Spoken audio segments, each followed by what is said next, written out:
Oh my God! On se dirait dans les médias. Commérage dans la salle de prof, c'est dans le journal aujourd'hui. Engueulade pendant une rencontre, insulte devant les élèves. Ça se pogne entre les profs. Pouvez-vous imaginer ça? Ils donnent l'exemple, ces gens-là. Ils sont là pour éduquer nos enfants, je te jure. Kim Nunez est avec nous, une ancienne enseignante au primaire. Kim, bonjour. Bonjour. Toi, t'as quitté, toi, un peu à cause de ça, là. Entre autres, oui. C'est pas la raison principale, mais ça fait partie des raisons que j'avais nommées justement dans ma lettre de démission pour lesquelles j'ai quitté. Et j'avais écrit une lettre ouverte aussi dans le journal Le Devoir. Ouais. Et je parlais de ça, justement, l'intimidation entre enseignants. Là. Sur une échelle de 1 à 10, là, c'était quoi la part du rapport avec les collègues qui était désagréable? Je dirais 15, peut-être, oui, 15, 20, je sais pas. Non, mais tu sais, je tiens à dire d'emblée, par contre, que moi, j'ai jamais été intimidée. Il y en a qui ont essayé, mais moi, j'ai été témoin de plusieurs situations que j'ai tenté de dénoncer. Et chaque fois, j'ai eu l'impression que rien se passait. Bon, comme je disais... De la part de qui? Bien, évidemment. Auprès de la direction? Auprès de la direction. J'ai dénoncé auprès du centre de service là, en démissionnant. Donc, quand j'ai démissionné, j'ai demandé une rencontre avec eux. J'en ai parlé. Les échos que j'ai, c'est qu'il n'y a pas eu de changement. Est-ce qu'il y a eu des choses de fait? Comme je dis, je suis pas, je ne sais pas. Est-ce que des gens ont été rencontrés? Je ne le sais pas. Mais présentement, ce qu'il faut savoir aussi, c'est que il y a ce qu'on appelle dans les écoles les déshydratants. Les déshydratants, ça, c'est un prof qui est à temps plein et qui dit « Ah, moi, l'année prochaine, est-ce que je veux garder mon équipe? Est-ce que je veux changer de niveau? » Tout ça. Et je pense que les ressources humaines pourraient regarder les gens qui changent de place parce que souvent, les intimidateurs vont se retrouver à conserver leur poste et drôlement, il y en a d'autres qui vont changer pour justement éviter de travailler encore avec certains collègues. Pour s'éloigner? Bien, complètement. Et sinon, il y en a qui vont complètement changer d'école. Donc, à ces moments-ci de l'année, il y a beaucoup de choses que les centres de services et les directions peuvent vraiment voir, là, si on peut eu de témoignages directs. Mais Kim, tu sais, les ressources humaines, là, sont partout, là. Tu sais, ils sont tout le temps en train d'intervenir. Puis là, c'est rendu une blague. Tu sais, là, tu fais un commentaire un peu déplacé. Là, tout le monde dit « Allô, les ressources humaines? » Tu sais, comment se fait que ça s'applique pas dans le monde de l'éducation? Comment se fait que les bullies, eux autres, les ressources humaines, ça les impressionne pas? Bien, en fait, tu sais, je pense qu'avant de parler des ressources humaines, il faut voir la direction aussi. Tu sais, il y a eu des cas où on a entendu des enseignants crier dans des classes, tout ça, puis là, les gens s'indignaient.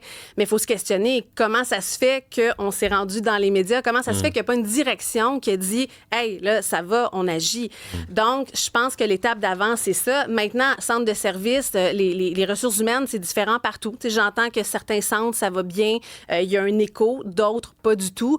On dirait que les centres de service, c'est un peu la bourgeoisie de l'école où c'est pas très accessible non plus. Tu sais, quand on envoie une lettre de démission, comme j'ai expliqué déjà, on reçoit un merci, bonne journée, au plaisir. Donc, c'est la même chose quand on dit... Oui, c'est la même chose quand on dit... Ben exactement. Si je dis, ben là, moi, je vis des situations, je vais recevoir ce premier courriel-là, puis ça se peut que je doive insister pour pouvoir rencontrer quelqu'un et dénoncer.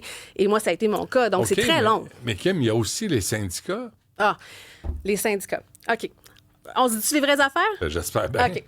Alors, les syndicats, dans les petites écoles, ce que j'ai remarqué, ce que j'ai entendu, c'est souvent des gens qui vont être plus isolés puis qui vont vraiment essayer de répandre le bien commun. Là, avec les syndicats, ils travaillent tout seuls de leur côté, c'est difficile. Ils essaient de mobiliser les gens.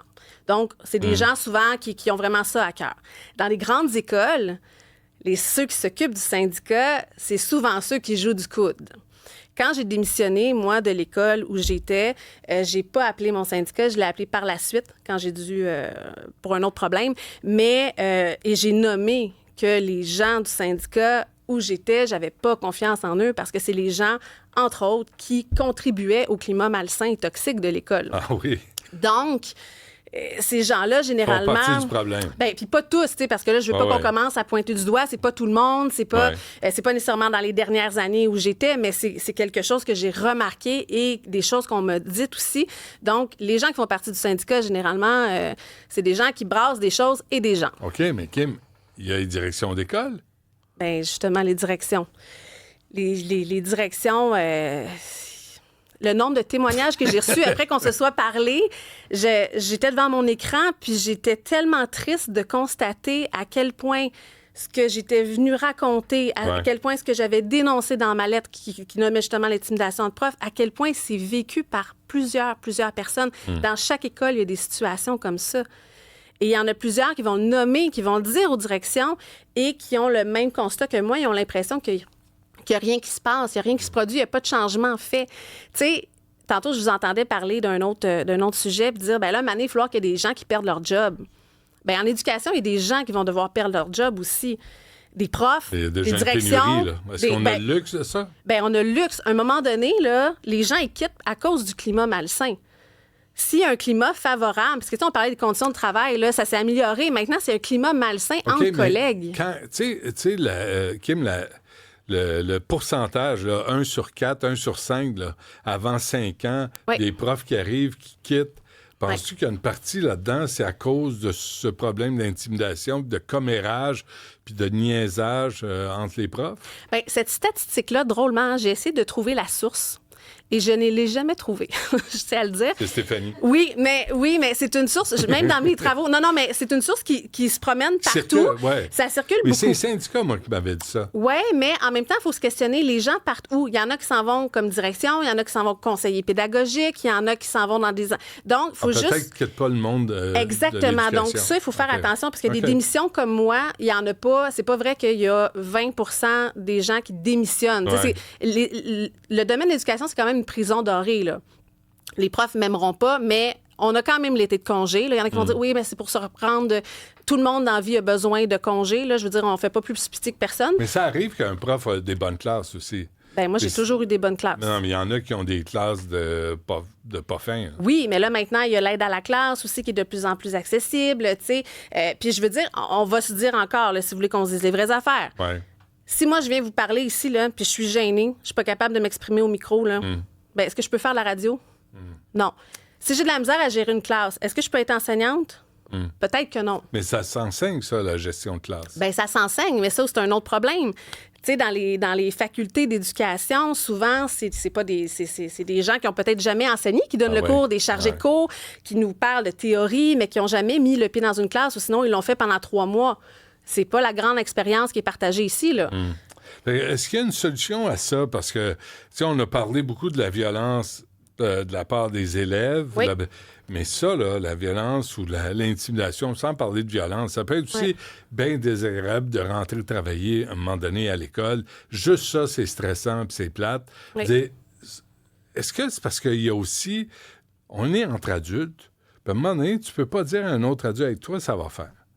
Toi, je t'ai de t'entendre. Ou toi, t'es mouche à marde, là, puis t'es en train de polluer toute la... Il y a des affaires qui se règlent entre adultes. Oui, mais je pense que les gens n'osent pas. Les gens ont peur de nommer ça. Les gens ont peur de nommer leurs limites. On est là à être des modèles, à enseigner les émotions aux jeunes, alors qu'on a nous-mêmes du mal à nommer ce qu'on ressent, tout ça. Puis je pense qu'il y a beaucoup de laisser aller. Justement de la part des directions, puis je pense qu'ils devraient reprendre leur rôle de leader et vraiment intervenir tout de suite. C'est pas vrai que les gens sont tous à l'aise de régler ça entre adultes. Et on le voit partout, ce qu'on appelle l'intimidation dans les médias, partout. On se promène, là, juste tantôt, je voyais un gros camion, un 10 roues suivre dans le derrière une petite auto sur la deuxième voie. Tu te dis, ben voyons, c'est quoi, change de voie, arrête de... Tu sais, donc, on dirait que les gens ont comme perdu... Là. Oui, puis les gens, c'est comme si on savait plus comment interagir les uns avec les autres. Tu sais, on parle des écrans là, chez les jeunes. Je pense qu'on est une gang d'adultes qui vont devoir aussi laisser nos cellulaires de côté pendant un petit moment. Mais ça répond pas à ma question. Qu'est-ce qu'on fait? Oui. Bien, on met des gens à la porte. Je sais que vous me dites... Mais qui va mettre quelqu'un à la porte? Si les directions d'école sont capables de dire « toi, ça suffit », penses-tu qu'ils sont capables de dire « toi, t'es dehors » ? Ben non, parce qu'il y a le syndicat. Mais là, à un moment donné, il va falloir qu'on sorte ces gens-là des milieux. C'est de l'argent public quand même. Là. Les profs là, au haut salaire là, sont payés 100 quelques mille par année avec l'argent des contribuables pour s'envoyer promener. Ça n'a pas de sens. Ça marche pas. Ça fonctionne pas. Ça marche pas. Puis c'est devant les élèves aussi. Quel modèle sommes-nous quand on fait ça? Et puis qui a envie d'aller travailler dans une classe après s'être fait varloper devant tout le monde ou se faire envoyer promener? Moi, je ferais circuler Hugo Girard dans toutes les écoles. Hey, Ben, c'est un milieu féminin, hein? Peut-être que ça fera pas le même effet que vous. Peut-être qu'il va y avoir un autre effet sur la gente féminine. T'as bien raison. J'ai pas de solution. Kim Nunez, ancienne enseignante au primaire. Là, t'es journaliste, autrice? Oui, ben là, je fais des petits mandats comme ça en communication ici et là. On verra bien si je retourne un jour. Peut-être que j'aurai envie de me faire intimider l'année prochaine. Qui sait? Qui sait? Je ne vais pas commenter ça. T'es une femme adulte, tu choisis tes combats. Kim Nunez, merci. À la prochaine. Merci beaucoup. Salut.